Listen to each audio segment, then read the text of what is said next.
Welcome once again to the Party of One podcast, the actual play RPG podcast where the gaming table is always set for two. I'm your host as always, Jeff Stormer, and this week on the show, I am joined by Felix Bishop for a game of Candlelight. Candlelight is a role-playing game about the restless spirits of treasure hunters reckoning with their dark pasts and seeking hope in a haunted forest that wants to trap them there forever.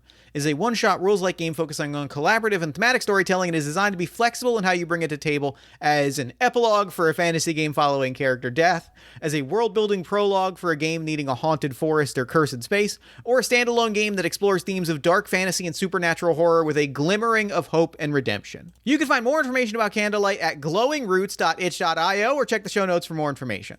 In addition to being a longtime dear friend of the show, Felix is an actor multi-classing in theater, voiceover, and TTRPGs. You can find more links to his work, including all of the things that he's got going on, in the show notes. And with all that said, let's go ahead and throw it over to me in the past so that he can get started with the show. Take it past me. Thanks, future me. I'm just really genuinely so excited. I am sitting down with Felix Bishop. Felix, thank you so much for coming on Party of One. Yeah, thanks for having me. I am thrilled. I think today's recording is going to be really special. I'm glad that we are sitting down to do it. So talk to us about what we are playing this week. Yeah, we're playing Candlelight by Gabriel Robinson from Glowing Roots Press. I saw this game in a store and actually, was it in the store? It might have been at Big Bad Con. I saw this and picked this up. And I, for many reasons, have just been interested in exploring grief in playing games, in attempting to write games, and so it's something that just drew my eye. It's such a fascinating, it's a fascinating space, and it's one that I am really excited for. This is a game rooted in trophy, so it's already tied to that kind of play to lose. Horrible things are going to happen to you, mindset or play space. And the central hook of the game is that you are flickers of people that were waking up in the forest of the afterlife, and trying to find their way out and find their way to something that is not this endless, deep misery forest full of horrors that would drag them into the dirt. And playing in that space, both as it relates to trophy games, which are tied to, you're going to have characters that are in all likelihood going to crumble and die in horrible ways, but also just tabletop in general with such a legacy of stories rooted in a particular kind of violence and suffering in mass. It's a fascinating thing to kind of say, we are exploring the consequences and the aftermath of that. Yeah, for sure. And so what is it what are we bringing to the table today? What are you excited to get into? What is sort of before we talk about safety tools, what are the things, the vibes, the beats, the reference points? What are you bringing to the table that you're really excited to explore in this game? For me, I think there's a word that I am forgetting, but I think in a sense it's not acceptance, and it's not kind of just being okay with what is happening, but sort of kind of reveling is not the right word, but just this is what has happened and this is what is, and how do I navigate what is as it is. It's almost there's a sense of closure and acceptance a little bit is what it kind of sounds like, of the vibe of here's where we are and how do we make the most of that moment. Yeah. I love that. I really enjoy that. That is fantastic. Because I think that's a really similar energy. I love games that really specifically, I love games this is something that has been on my mind. I love games that exist in conversation with games or the culture of games at large, and the nature of the stories that we play at large is so fascinating to me. And the way that this game explicitly and implicitly kind of in a very similar way to stew pot is kind of like, hey, like you have played all of these stories that are rattling around your brain. Like, take a moment to revel in the things that came after that. And that is, I think, the thing that I am most excited about. I have spent genuinely all day trying to rack my brain about like old tabletop characters that may have died. I found one that probably died. It was the closest I could get, but like something about that space of this was a character that existed in a story once and this is what happens to them after is incredibly exciting to me. Yeah. It what are the words? Yeah, it's interesting because I came at this game, I was like, am I thinking of a character that I have played and kind of their aftermath, or just do I want to do a character where a new character that I don't know and just kind of explore the idea of just, okay, you are finding out about this character after they have died. I love that. And like I think either approach is really interesting. Like I love the way that the game kind of offers up the answering of a lot of character questions in play, and I think it opens up a really interesting space for either like I have some picture of who this character was, or I have absolutely nothing and I'm just going to kind of let what happens shape who I was. I really love that kind of play space. And so with that, let us go ahead and so we'll start by talking through our like safety materials, both our tools, any content, subject matter topics that we either particularly want or particularly don't want to engage with, and then we will make some characters and sort of run them through their afterlife. So, in terms of expectations and safety, there's a couple sections in the book that we'll kind of talk through. Tonally, we're talking about themes of tragedy, despair, finding hope in dark places, broken characters exploring a space that is bleak but with a path to hope and redemption. Is there anything in that space you either want to lean towards or engage with a little less? I think leaning towards hope. Mm-hmm. I think is where I'm at. That feels really good. I think I'm in the same place. I think that feels good. In terms of subject matter, we're talking about like overcoming grief, regret, despair, elements of personal loss, violence, party conflict, body horror, mental manipulation, and temporary loss of autonomy.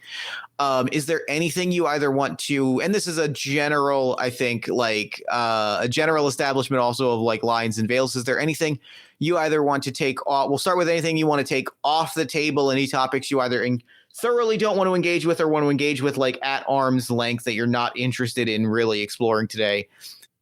I'm not really feeling mental manipulation. I think that's especially when it's just the two of us. There's something that feel like I'm not the biggest fan of it in the stories that we tell.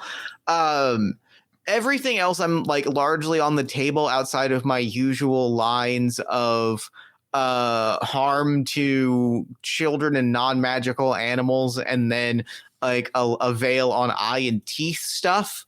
But I think otherwise, like, we'll let the story go where it goes a little bit. And then safety tools wise, we have we always on Party of One use cut and break. Break meaning if we need to slow things down or change direction. Cut is a hard stop. When we'll stop, we'll either talk through why we stopped or we won't. That's entirely up to the person that invokes it, and then we will pick back up when we pick back up. Those are but also the best safety tool that we have is that we are both engaging in this game in conversation in good faith. Our safety and comfort is more important than the story that we are telling, and so we will make sure that we are engaging with each other, checking in with each other, and make sure that we're in open communication about what we want, what we don't want, and where the story is going. And so with that, do you want to make some characters? Let's do it. All right. So to make characters in Candlelight, the first thing we're going to do is decide our doom. We're going to choose a single word from the list and note the insight that it gives you. I'm going to fold to the list at the end of the book. Where am I at here? Where is that? Where is that exact list? This is my note. This is heavily edited because I got to find a specific table. There it is. Got it. All right, so we've got some options. I have a character that it's from a character from a one-shot or from a one-session West Marches game I played about a year ago that did not end up going further than that. And so I have a character.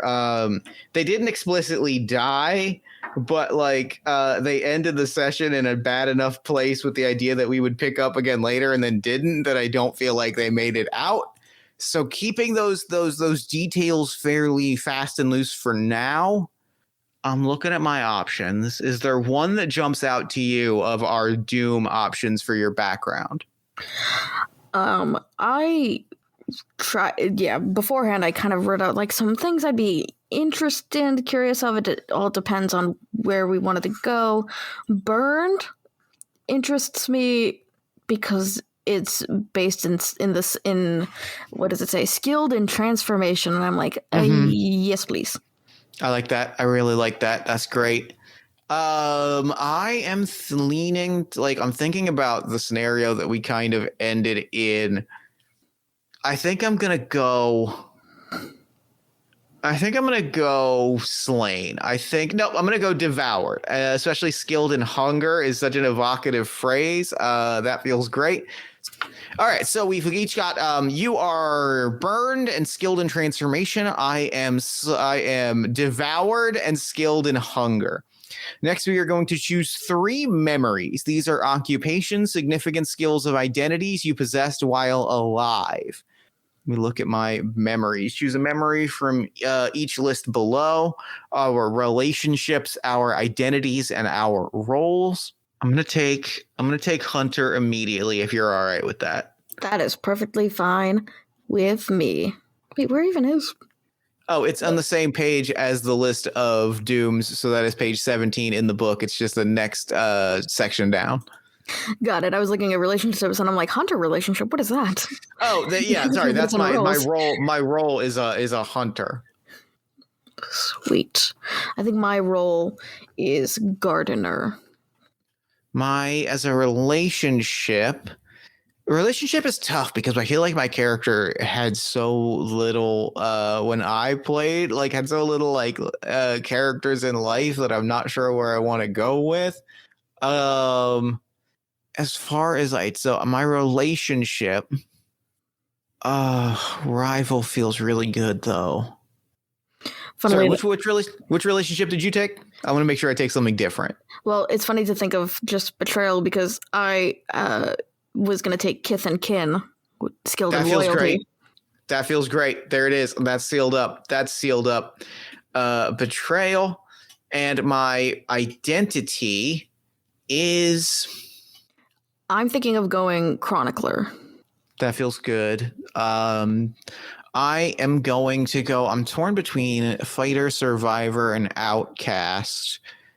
I've already got hunter, so I don't want to double up necessarily. I'm going to go survivor feels good. Survivor feels good for the character that this character was, who I will introduce once we have gone through all of the character creation stuff.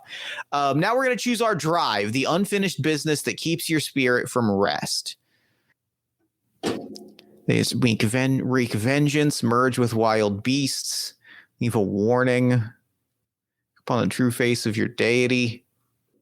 The one drive for me that I find interesting is that, in the sense, like, it's one of those, like, there are so many ways this could go. Disappear beyond the torment of all joy or sorrow. That feels great. That's great. That's fucking great phrase.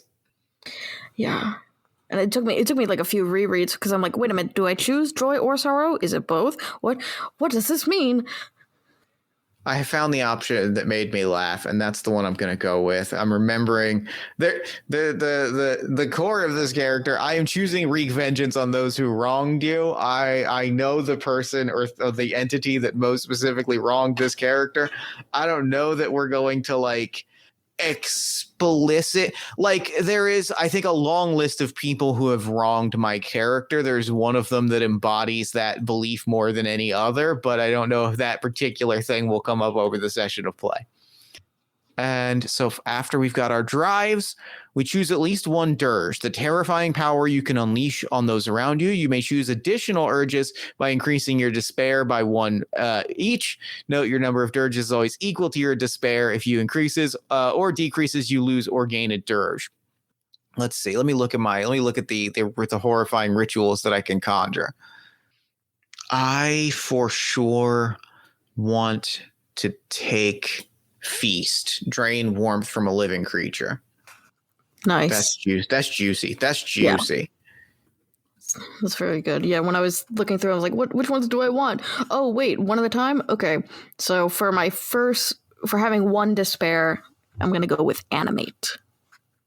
And I'm trying to decide if I want to up my despair at all at the beginning. I think I'm going to leave it at 1. I think. Okay, that feels great. Now that we've got that, our hope begins at 0, our despair begins at 1, and then we've got our character, which means that we can kind of talk through. Let's talk through our names, pronouns, and like who our characters are before we kind of kick things off into the main section of play. Yeah. So, as I said, this was a character I played in like one session of a West Marches game. I got to know this character exactly well enough to where I love them with all of my heart. And then as often happens, we played one session. They got cornered by a group of vampires. We went, all right, that's the ending of our scenario. And then we never picked it up again. As you do. My character was a trophy hunter in life. They became possessed by the vision of a questing beast. They saw something in the wild, something and chased after it to a point where they abandoned their life. They abandoned the world and became like a wandering hunter chasing after this thing that in his mind stole everything in his life and pushed him to a point where he was so desperate that he wandered into like an extra dimensional mega dungeon where he was tortured by a wizard before being cornered by vampires, and then presumably died sometime after that. We don't know exactly when he died, and that's kind of the unknown space. My character's name is Fulmer Yude. And he will hunt the talking rabbit that tortured him, and he will kill that rabbit. Hell yeah. My character created for this game is Nathan. I think based off of what I picked up in character creation, Nathan was who's to say? Oh, yeah. What is it? Just realizing you're dead. It's like was. I don't know. Nathan was a biologist of sorts. Interesting. I think was doing some research and maybe stumbled into something he shouldn't have. Yeah, Nathan's pronouns are he, him, and somehow ended up burned.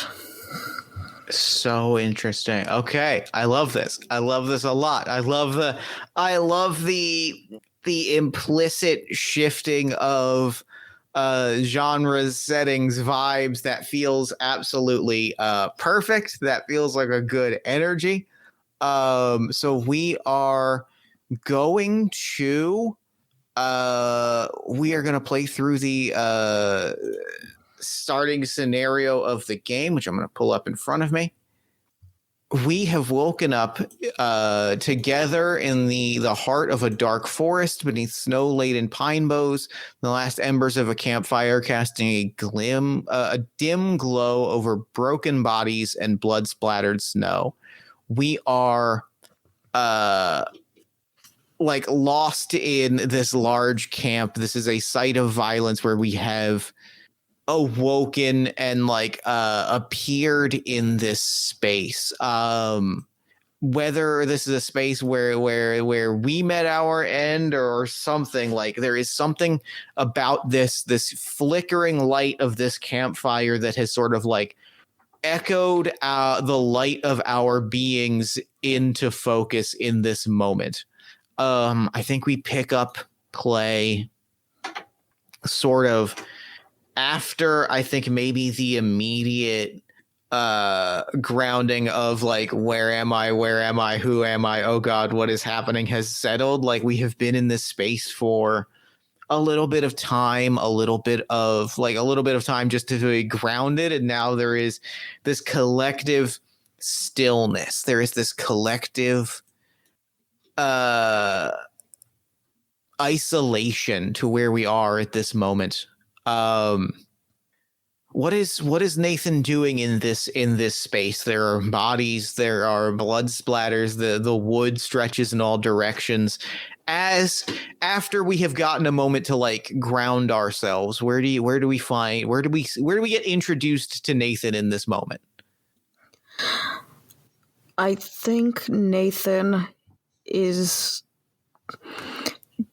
trying to just gather the information he can about what he sees with the bodies on the ground, kind of seeing if he can go up to them and maybe try and move like some bits of clothing to see if he can recognize these people, understand how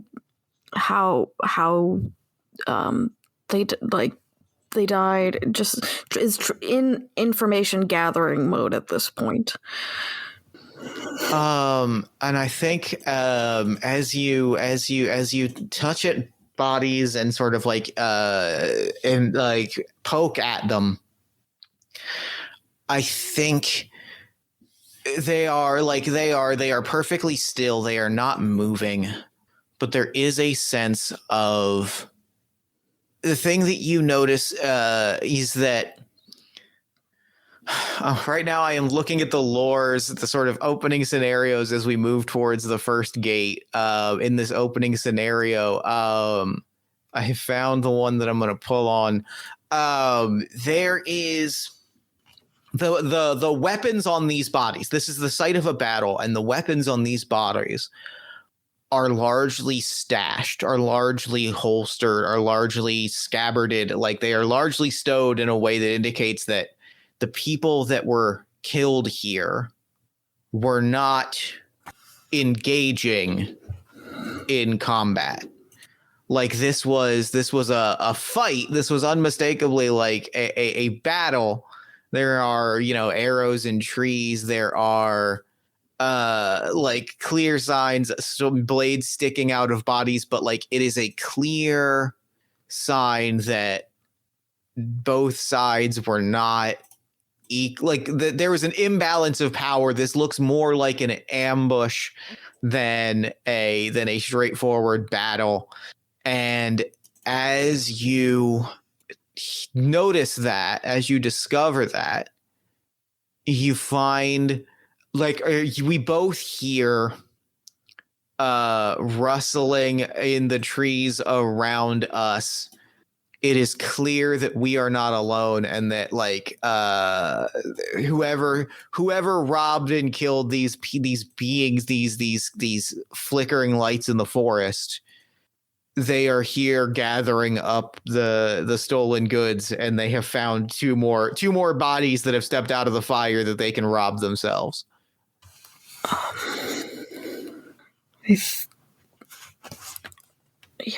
I think if there's if I find my body, if there's any way I can grab some of the things that I have, then I think I will try to do that.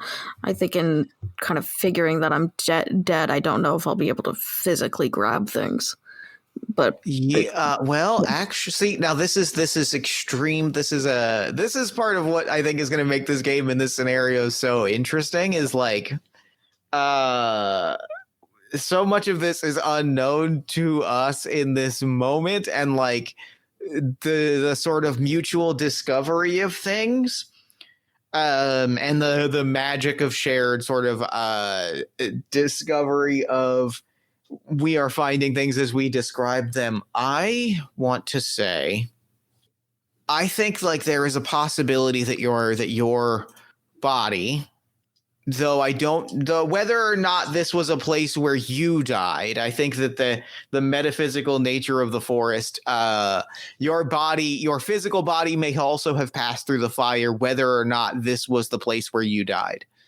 And so I want to ask you for a roll to see if almost you can put like will the body into existence is how I'm going to describe it. okay. So I'm going to find the exact rolling. Where is it? This is a risk roll. You are a flickering spirit, a candle in the wind. Your journey is perilous. You are attempting something risky. Say what you hope will happen, and I will tell you what could possibly go wrong. What do you hope to happen at this moment? I think it might just be to know that my body is here. Okay, sure. I think that the thing that could go wrong is your body could be here. The thing that could go wrong is that your body could be here in the presence of people who could steal from it. The thing that could go wrong is, I think I'm trying to find the words. I think what I want, the thing that could go wrong here is this is a chance for us to figure out like how interacting with objects work. Mm-hmm. One of the ways that you can most certainly interact with things is by enacting dirges. But in general, this is kind of a chance for us to figure out the physical nature of ourselves, our sort of flickering presences in this space. And I think what could go wrong is we could lack that ability to really enact things in the physical space. How does that feel? Perfect. Yeah. Okay.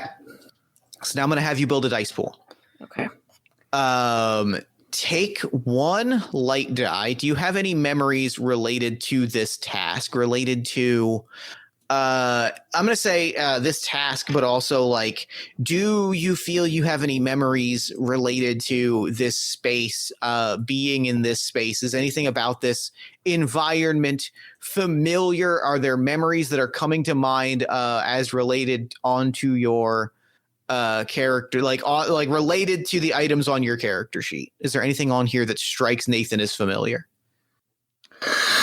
That's tough because if we don't know whether or not this is the space of us, or just the questioning nature of like, did we die here or not, or so that's. I think that's tough. I think that's my.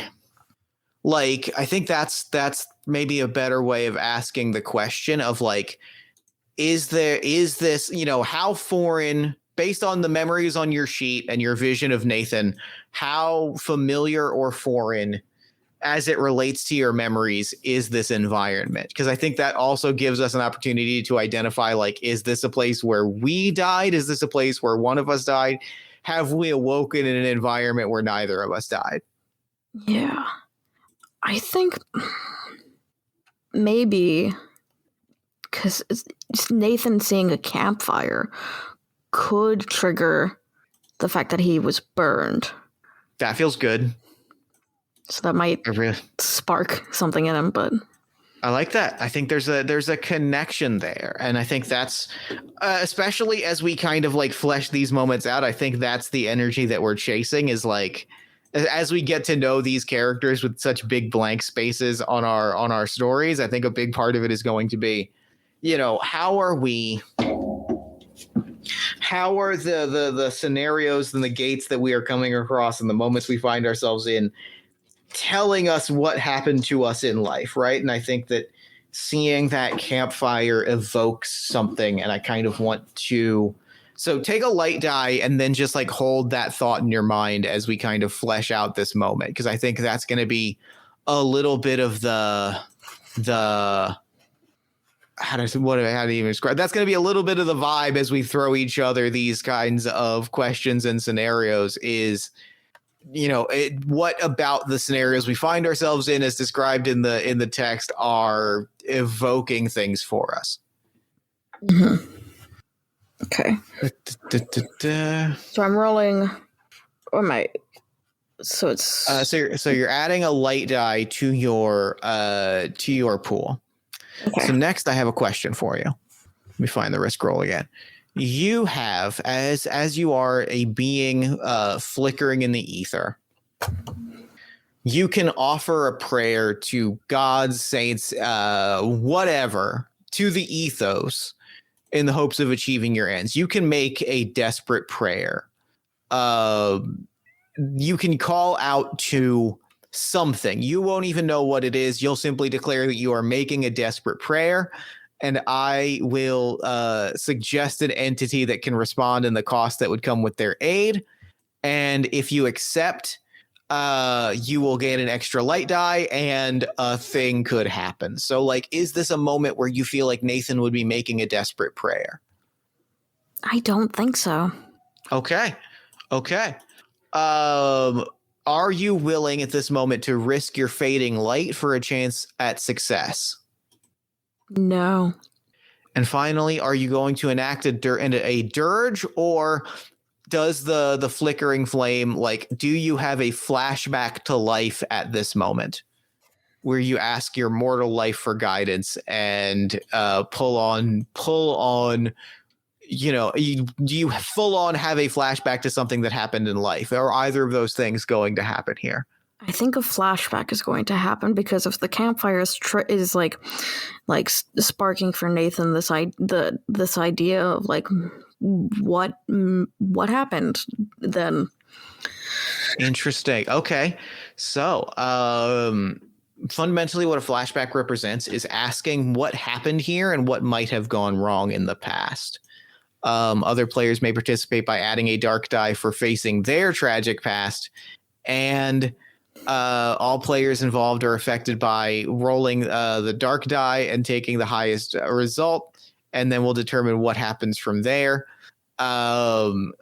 So you see this flickering campfire. You see there is something about it, some quality, whether it is a mundane campfire, whether it starts to take on a characteristic entirely separate from an ordinary campfire that triggers some specific memory. Do you have an idea on what that memory is, or do you want to either throw something out or randomly find something to trigger that memory as it relates to this campfire? Like what appears to Nathan in the flames of this fire? I think just the fact that his last moment was, I think it is just the fact that his last moment was him burning. So, okay. And I think he's trying, I don't know if it's entirely clear yet, but he's trying to grasp at what else he could see through the flames. Okay, I like that. And I think that feels great. That feels really good. Okay, so that means that you have one light die and one dark die. You're going to roll your dice and take the highest result. Okay. And these are D6s. Yes. So, funnily enough, the light die was a 1 and the dark die was a 6. Great. Love that. So you succeed. Describe how and increase your hope score by 1. And then we will have a bit of a reckoning. I think the success of this is Nathan getting a little bit more of a view of how he died and where he burned. And so how does that talk to me, tell me what Nathan is seeing, and how does that alter the environment that we find ourselves in? I think if he can, in looking at his body that he sees, Mm-hmm. I'm wondering if the body is like the physical sense of my body and it's not burned, then no, it mustn't. Words. My body is burned. I died by burning. Mm-hmm. And I think going up to my body to touch it and with the success, if I can, seeing that I can touch myself and feel my burns, my burnt clothing, and then noticing I can grab my things and start, I think, grabbing like my notebook and if I can grab my notebook and my compass, then I think that's.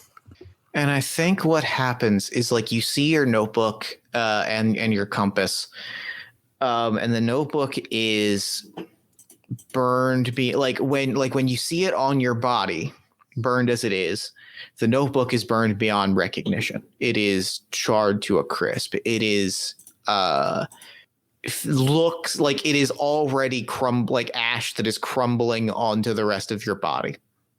Yet when you put your hands on it and hold it, it is the notebook as you remember holding it.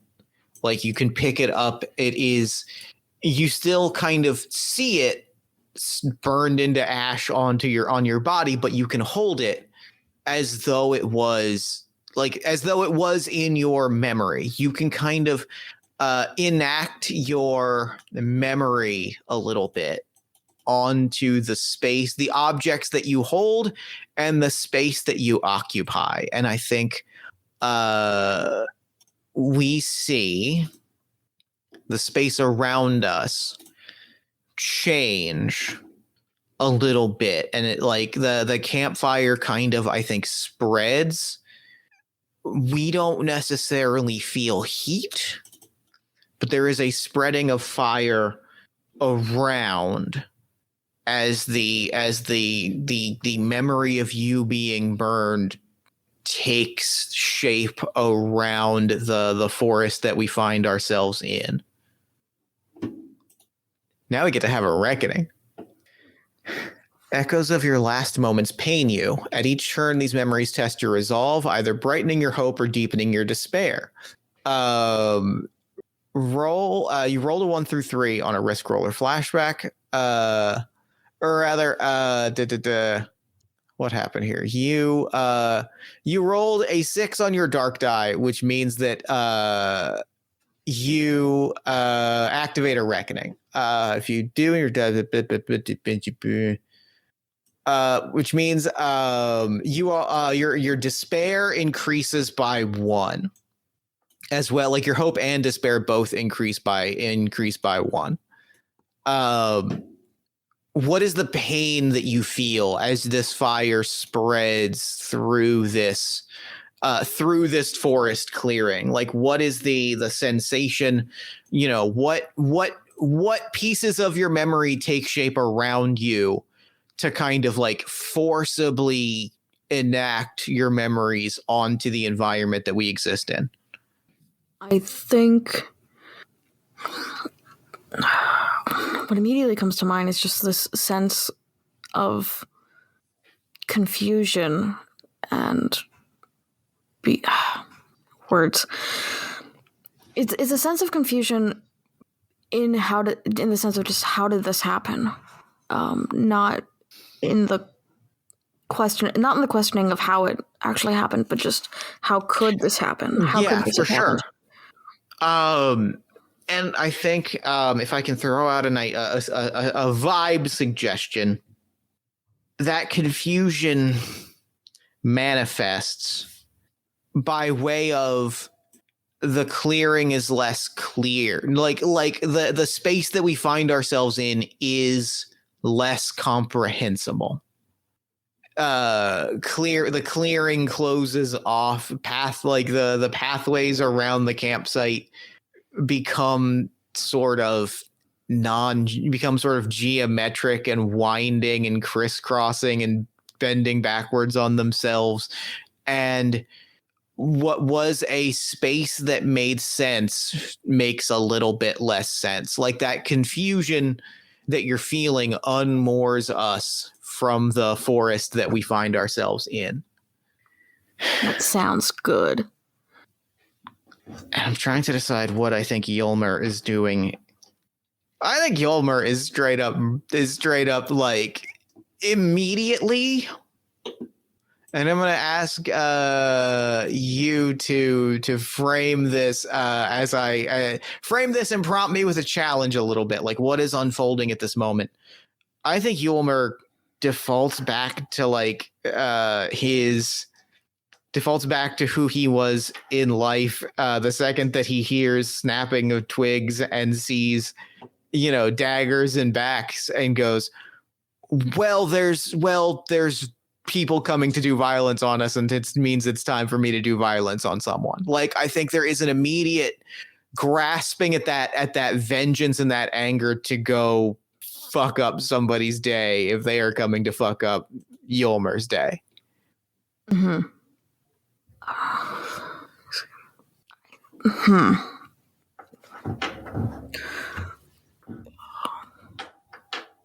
I love words. Words are so much fun to figure out.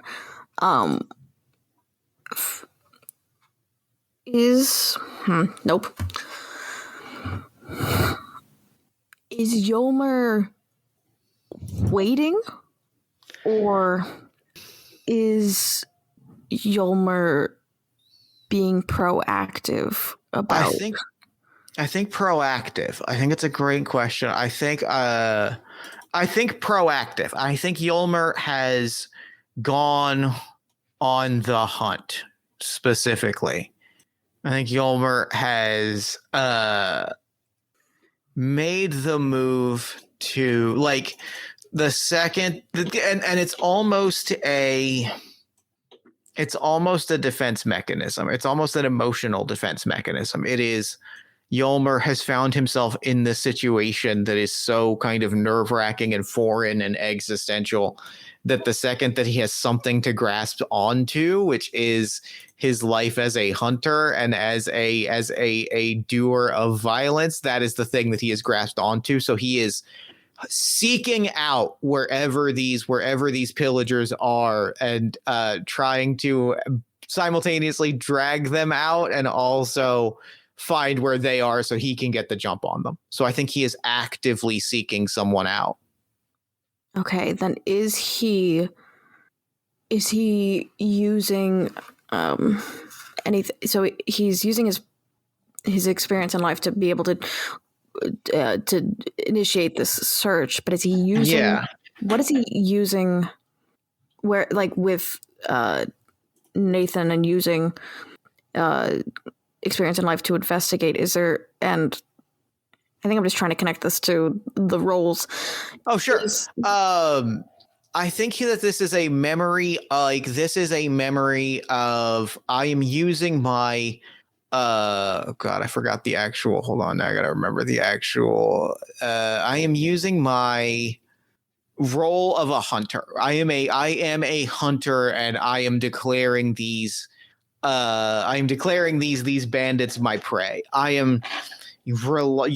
Defaulting on every time I stalked in the woods hunting for a rascally rabbit to like find whoever is stalking in these shadows. And I think there is so it is in game terms, I am invoking my memory as a hunter to add a light die to the task. Mm-hmm. I'm trying to decide if I would consider myself making it what do you think? I don't think this is desperate prayer worthy. Yeah. would this I'm just going to keep repeating the phrase words. Would you do you think would a success in this case be finding the source, or would it be finding the source, or would it be finding I see what you're saying. Yeah. I think what I want out of this is I'm gonna posit this as I'm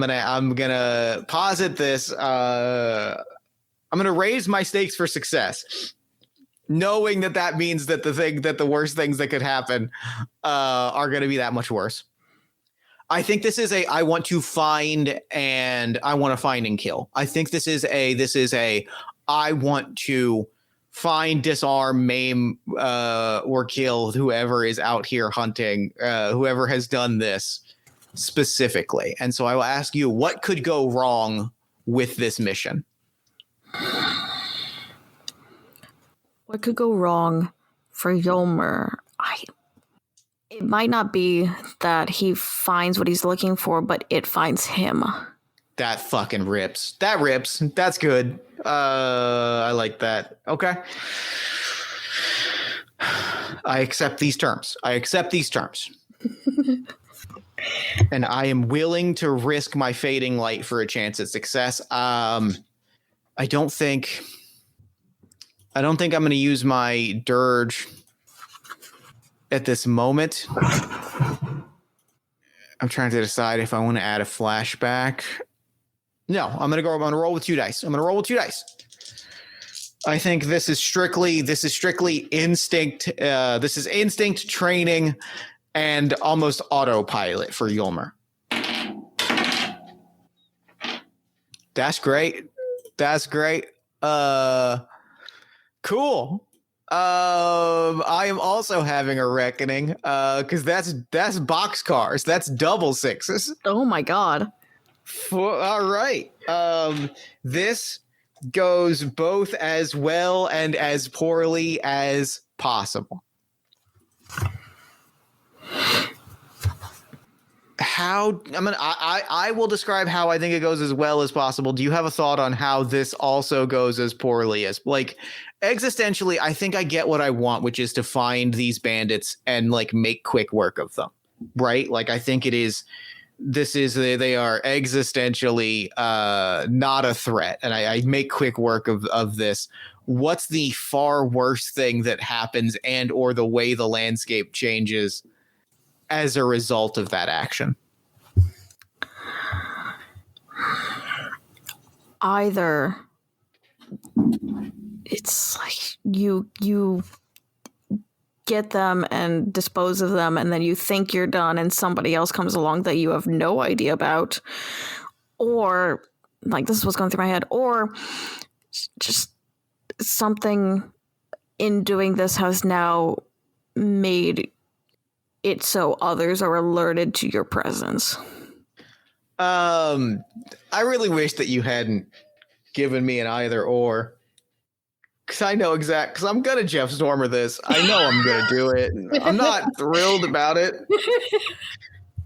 I love chaos. It's fully it is fully Yolmer makes quick work of this, right? And I think this is where a moment of flashback comes in. This is where the flashback comes in specifically. The standing over their bodies, cleaning off his hunting knife, stashing his bow and arrow. Yolmer, kind of like hovering near Nathan, wiping off his hands, dusting himself off, kind of like emerges back, and suddenly in this inexplicable twisting strange forest, Nathan, over Yolmer's shoulder, sees a shadow fly between 2 trees. A memory of Yolmer's has implanted on this moment and changed the space around us as we approach the first gate. suddenly, like, somebody you see a shadow swoop, grab one of the bodies, grab one of the bodies and suddenly there is no body there anymore. Suddenly there is nothing there. Yolmer has left a bunch of fresh bodies for a coven of vampires to start swooping up bodies, and the one thing that vampires love more than an easy meal is a fresh meal. And I think there is let me look at the first gate. As we approach the first gate, that is a horror that is looming over us as we kind of rush through the woods, rushing towards the first gate. Well, actually, this will be the second gate because I realized I fucked up the structure of this intro adventure, but we also managed to land it exactly right of a heroic last stand, descent into madness, sudden tragic misfortune. The signs of our death lay across the floor. We kind of backed into exactly what the first gate was supposed to be. Great job, us. Yeah, high five. We got there. Hey, if this is not just learning the game, then what are we doing? That's true. We've also walked perfectly into the second gate in a way that I hate. Ancient, ruinous, always hungry. The guardians of this place suffer none to pass, even in the afterlife shadow. They mark the passage of your faint life sparks. You feel a monstrous presence all around you. Something waits in the darkness just beyond your flickering perception. Maybe you escaped its grasp when you had a body that could run. Maybe your encounter with it left you wounded as you began your final doomed descent into the heart of the forest. We are fleeing a coven of vampires when we come upon something that is worse. Describe its features, making clear that this was a threat you had little hope of overcoming. What makes this situation worse? What's worse than vampires in a forest you don't know? Oh, what makes this worse? See, what comes to mind, it's like, oh, hey, I'm running. What's the last thing I want to encounter? A maze. Oh, fuck, we run into a hedge. Like, it is a full-on hedge maze. Gotta just be a full-on hedge maze. Like, the trees around us start to, like, perfectly align themselves, and by the time we notice that is happening, we are greeted by a left-right passage, and we are fully inside of a spooky hedge maze being hunted by vampires. Great. Yeah. How do we evade it, and how does it continue to stalk you? The idea of the hedge maze continuing to stalk us fucking rips. That kicks ass. That's a very good question. Is it one of those ever-changing, like, you think you know where you're going and then it just changes on you type of mazes? Gotta be. Like, the maze has got to be, like, actively changing to torture us, right? Like, that's got to be the vibe. Yeah. And how are we navigating? How are we evading this terror? Do you want to try and put together a risk roll for this, or do you want Yulmer to do that? I think right now, Injustice running, I think Nathan is just following Yulmer right now, because does Nathan know survival skills? Maybe a little, but nothing like a hunt. Okay, then I'm going to put together a dice pool. I am going to pull on my background. I mean, this is hunting, but this is even more so surviving, or like fortitude and surviving, right? Like this is I am in a desperate situation, and I am just muscling through it. I am simply not slowing down. I am powering through. So it's somewhere between those two memories. So I'm going to add a light die to my pool. Fuck it. I think this is a moment where I would make a desperate prayer. So I will read through the desperate prayer rules, in part because they're cool and I want to make sure we play with them. We might only finish out this gate and then see where our characters, like what lies before us in the third gate before we wrap up. But where are we? We are making a desperate prayer. And what does that look like in play? Where am I? I am making a desperate prayer. Talk to me about, like, if you call into the darkness of the void in this moment, what is the first thing that pops into your head that might answer that call? Whether, like, what is the presence in this forest, in this moment, in the ether that would answer a desperate prayer? I think the wind. The wind. Fuck. Good answer. Okay. What does the wind want in exchange for helping us in this moment? Ooh. That's why it was a good prompt, is because it comes with this. I knew it was going to come with this question that just kind of hits you with a, oh, fuck. Yeah, because what does the wind want? I think because if you like just in thinking of like the asking for something, it's like I can give it to you, but I want.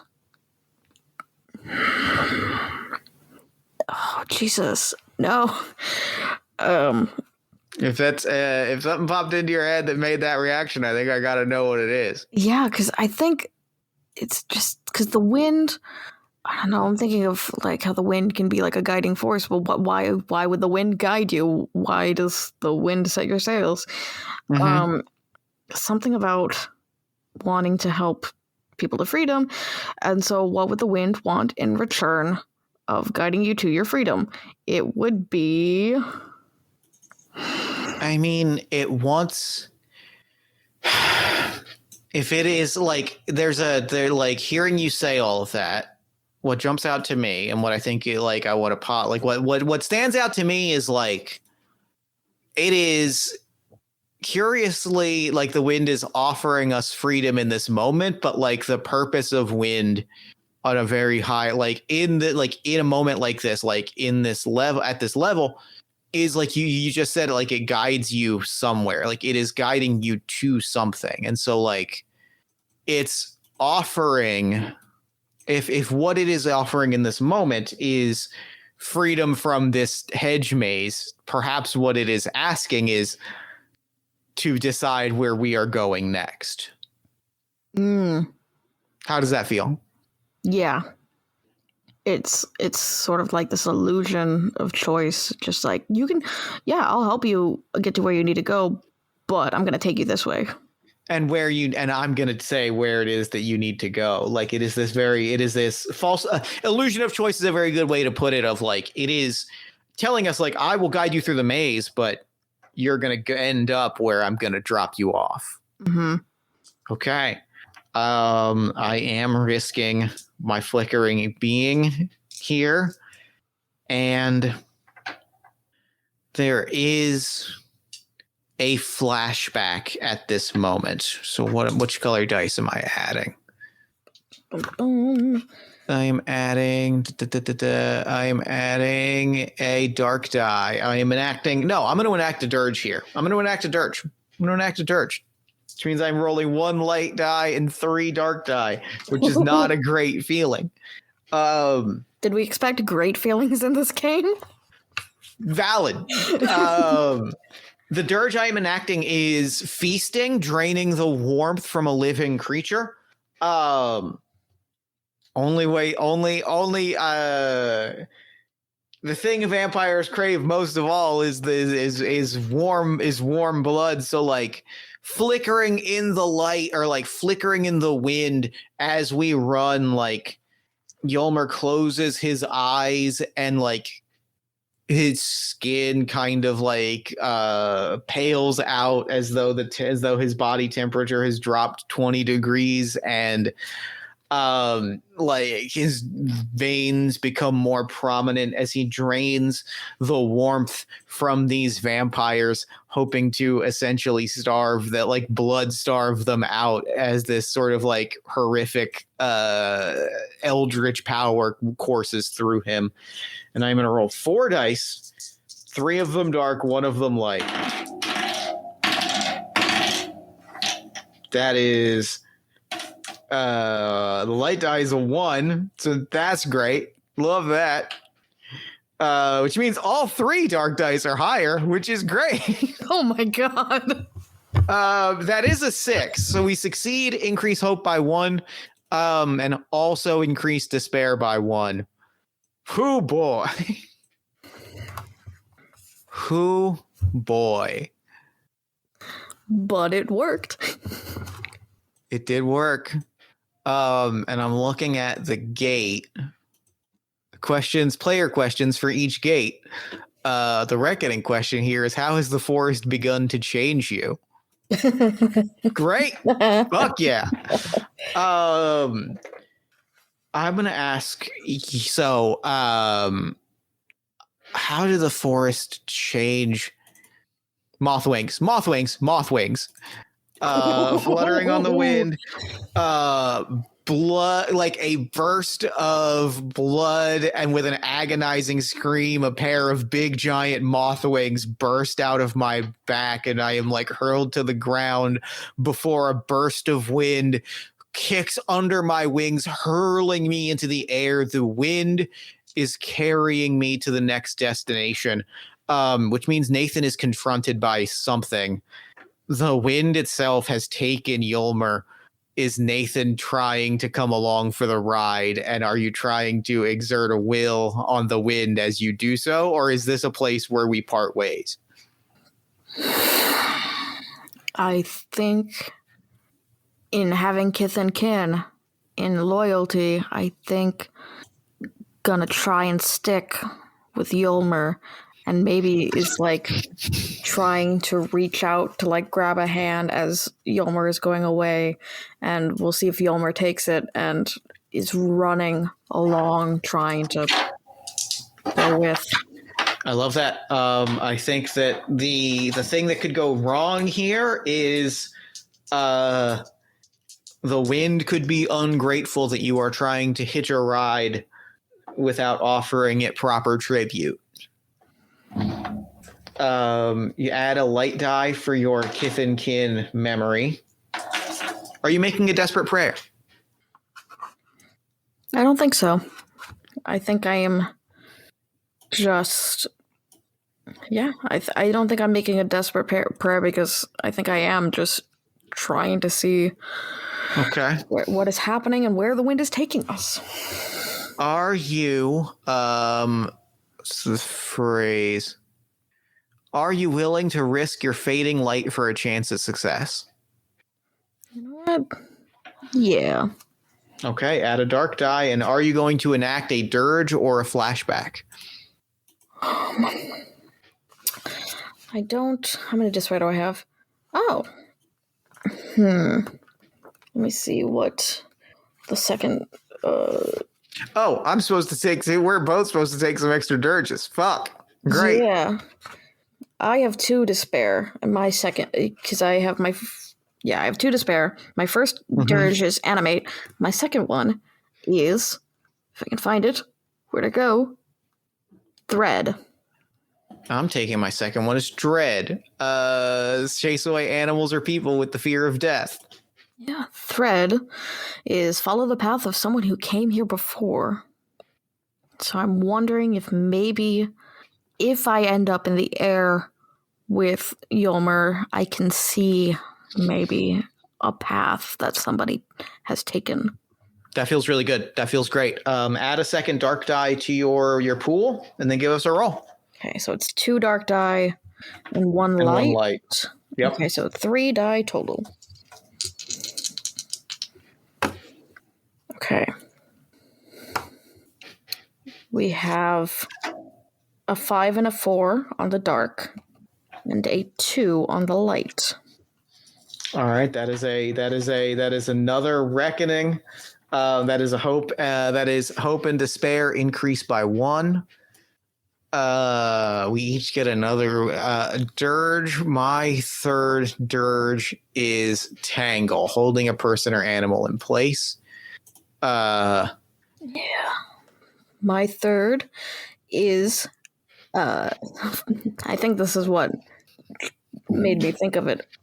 Is my third one is howl, which is stir and direct stir and direct a restless wind. Ooh, that's solid. Stir and direct a restless wind. That's good. That's like, what a perfectly timed dirge. I love that dearly. And we are thrown. So the reckoning here. You get what you want. You are able to like almost follow in my wake. Yeah. Like there's almost like a wind tunnel sensation where you are being kind of pulled behind me. However, the wind, furious that you would take something from it, has taken something from you. What has the wind taken from you? Ooh.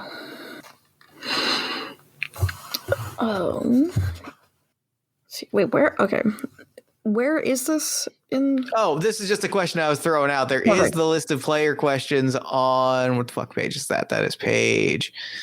There is a list of player questions for each gate on page 21, but I was just throwing out that just felt like the right one. But more generally, how has the forest changed, Nathan, as a result of this reckoning?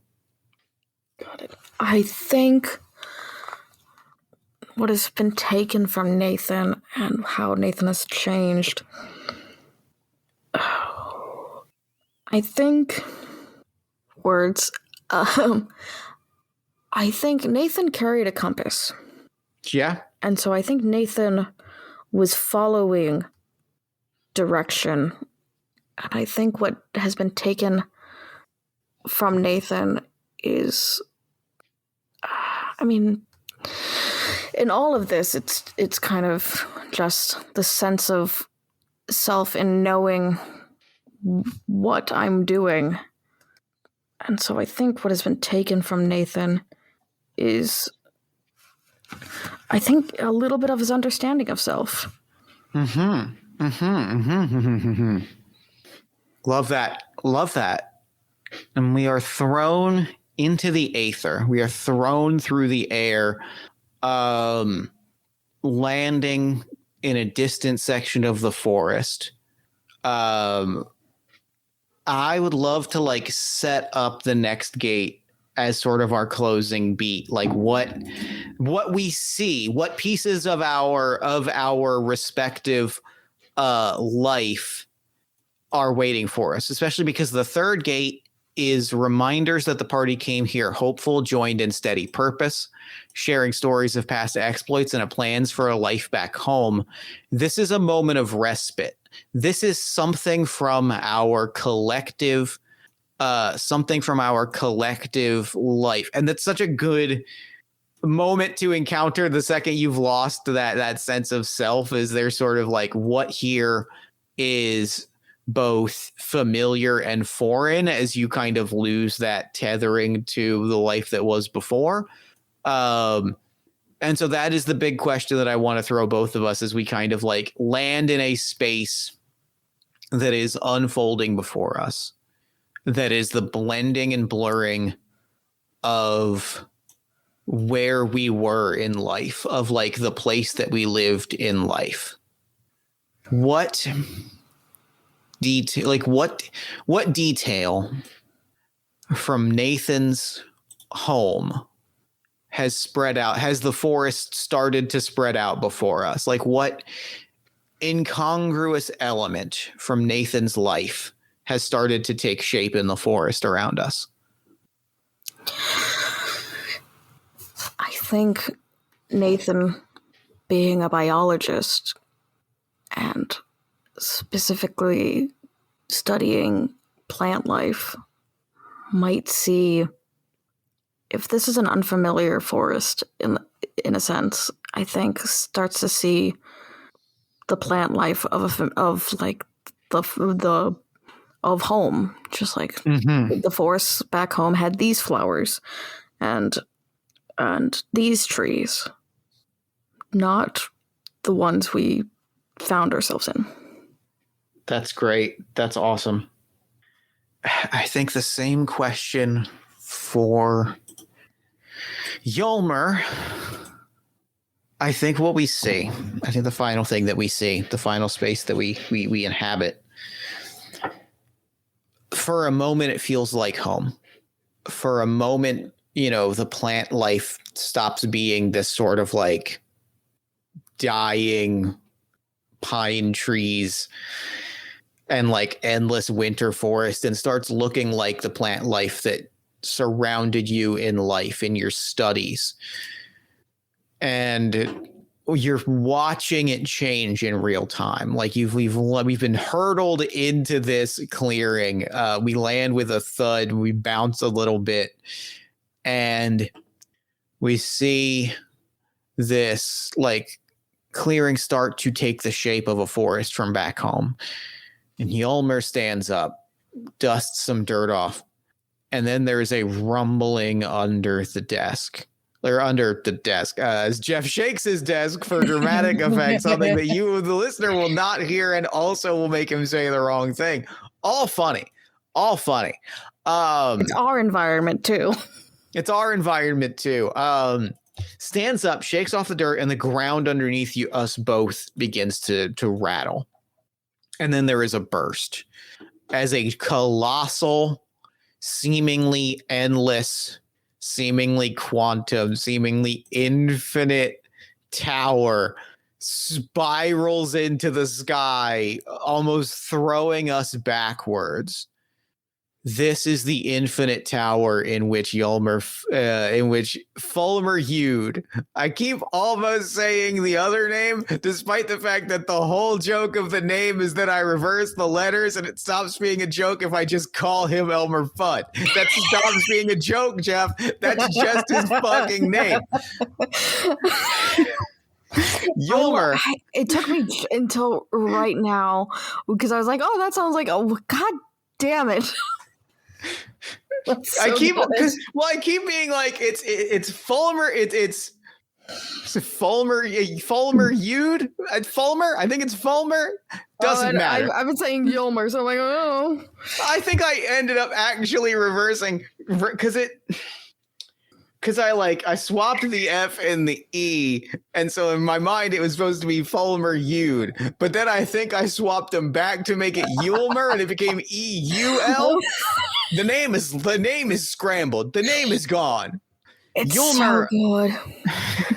Yulmer lost his name at some point. Like at some point, he lost his own sense of identity. Yes, in this entire space, what are our names the ones we could remember? That's a good point. That's a great question. Yulmer is now. This is the space in which Yulmer died. This is the tower where Yulmer was surrounded by vampires and stabbed at a wizard, and like this was the space where Yulmer faced his untimely death, and that looming, spiraling quantum space now enveloped in the plants and the life and the living creatures of the world that you called home is now looming in front of us as the next chapter of our journey. And we are faced with the existential question, the closing question of this session. Are we stepping into this dungeonous space? I think Yulmer, knowing what waits inside, stares at Nathan for the first time of our time together, showing no sign of a willingness to take the first step. I think in knowing that the plant life is familiar to Nathan, I think Nathan is going to, in all of this, we've kind of just been doing things, but haven't actually had a moment to speak to each other. I think Nathan's going to turn to Yolmer and ask, What is this? No one knows. It appeared bursting through the ground, well, just like it did just now. It was nothing. It was an incursive space. Inside, it is infinite. Inside, and he pauses for a second. I was about to say inside are vampires, but it doesn't seem like outside's any better anymore. Who knows what's at the top of this thing? Certainly not I. It barely made it off of the first floor. Well, we can... If we're dealing with vampires out here or vampires in there, at least, even if... I mean, I don't think we know where we're going anyway, but at least this is something, and so somewhere we can go. I suppose that is true. Better the enemy you know than the enemy you don't. What's in it for you? What do you mean, what's in it for me? I mean, if I go in there, arrows blazing, literally and metaphorically, presumably, I get a chance to put an arrow between the eyes of the vampires that, well, put me here. Why come along?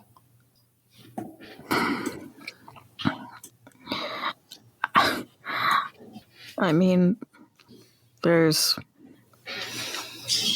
the snarky answer of I think we're stuck together, but I don't know, maybe this time, I don't know how, but maybe this time I can help you in a way you didn't have before. I mean, on the one hand, there's that old saying about doing the same thing and expecting different results. On the other hand, maybe going in with a friend, maybe there will be a change. Not thrilled about it. Facing it again. But, and he kind of looks up and like you both kind of feel the wind, or both of us feel the wind kind of blow on us. It seems like this is where we're meant to be, or at least this is where I'm meant to be, and you have tied yourself to my sail. Appreciated, by the way. I mean, I don't know what got us here, but I know that it's better to stick together than to try and go alone. So I think I will, out of what I don't know, I do know that. Well, then I think that answers the question. And walks up, kicks a door. It opens up.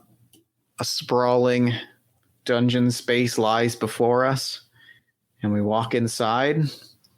And that, for now, is game. Whew. Hell yeah. I feel like that closing beat was magic. I feel like that was one of those moments where I just kind of wanted to linger in for a while, and I'm glad that we got there. Yeah, same. It's what is it? Just the real adventure is about to begin kind of vibes. Yeah. Yep, that felt real. That felt real fucking good. This was a blast. Thank you so much for playing this with me. Yeah, thank you for having me after many reschedule. What was your favorite moment from play today? Ooh, my favorite moment was I think just because it was so unexpected was the moth wings. That felt good. I really like that moment. Like something about just like sometimes you just get like a really visceral answer in your mind and you kind of just gotta throw it in. And that kind of was, I think, the moment where I was like, oh, now I kind of see exactly how, like, it took us a while, but like that was the moment that like I was like, oh, I see how big this game could be deep down. It was kind of magic. Yeah.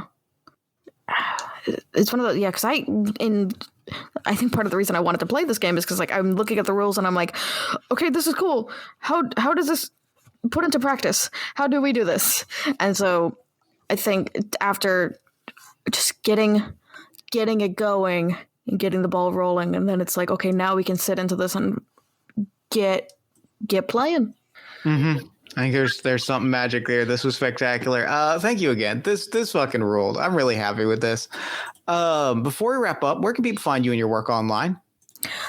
Oh, they can find me at most places at With Faded Breath. All right. Well, thank you again for a really wonderful game. This was spectacular. This was exactly what I wanted it to be. And for now, I'm going to throw it over to me in the future so that he can wrap up with the show. Take it, future me.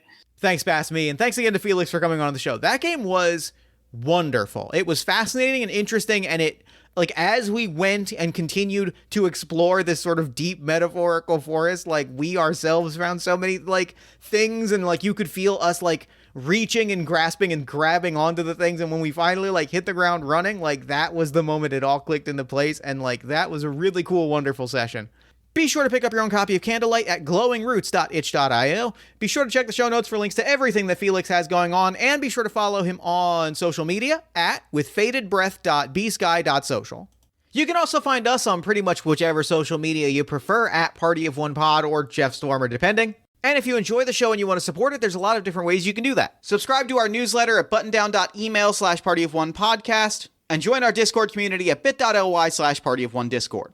You can support us financially at patreon.com/JeffStormer or Ko-fi.com/JeffStormer. You can give us a nice iTunes review, shout us out to a friend, give us some love on social media. You can buy some Party of One merch at bit.ly/partyofonemerch. Or, if you're looking for more great podcast content, you can check out All My Fantasy Children, which is a character creation, storytelling, and world-building podcast that I make with my best friend in the world, Aaron Catano-Saez. We take a listener-submitted prompt and spin it into an original fantasy character, populating a shared universe one story at a time. You can also check out Yazeba's Bed and Breakfast, which is an actual play about a heartless witch, a cozy house, and the many people making their homes inside. Both of those you can find wherever you get your podcasts. Party of One is, as always, produced and edited by Jeff Stormer and Jen Frank. Music for the show comes from the song Infinite Lives by Mega Ran featuring the D&D Sluggers, and the Party of One logo is by Evan Rowland. If you'd like to inquire about advertising rates, coming on the show as a guest, or about press coverage of the show, you can email me at partyofonepodcast@gmail.com. And unless I am mistaken, that is all we do here. So until next time, thank you so much for listening. Remember to fight the forces of fascism every single day. Remember that self-love and self-care are radical and defiant acts of resistance. And as always, party on, everybody. Never gonna die.